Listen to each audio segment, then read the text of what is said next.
With warnings of a pending second wave this fall, the deep state is fear-mongering Americans into falling in line when their governors and state health officials authorize sweeping authoritarian measures moving us closer toward long-term medical martial law.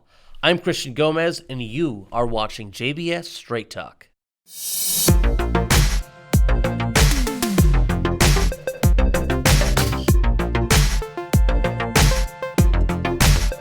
The ultimate aim of the deep state is nothing less than establishing a one-world government along socialist lines in order to seamlessly merge the United States and the rest of the free world with the former USSR and communist China.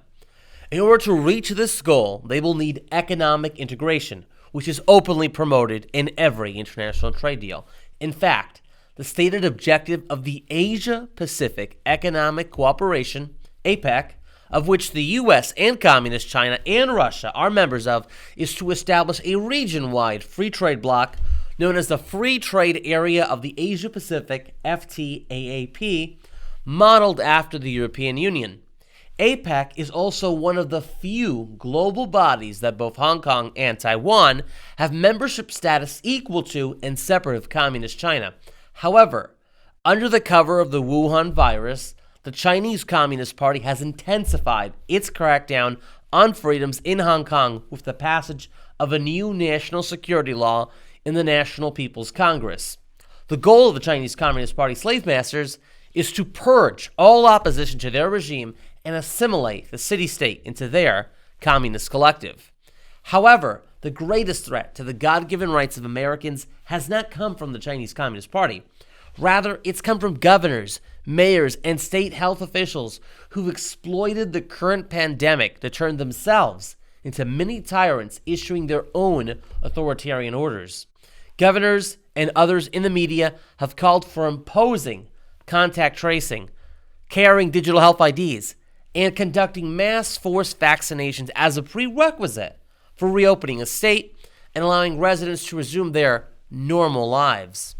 On May 1st, Representative Bobby Rush of Illinois introduced H.R. 6666, the so-called Testing, Reaching, and Contacting Everyone Act, or TRACE Act.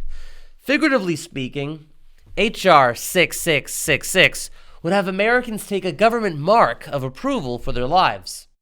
As we've covered before, the bill would authorize $100 billion for the Centers for Disease Control and Prevention to award grants to eligible entities such as federally qualified health centers for the purpose of tracing and monitoring the contacts of individuals infected with COVID-19.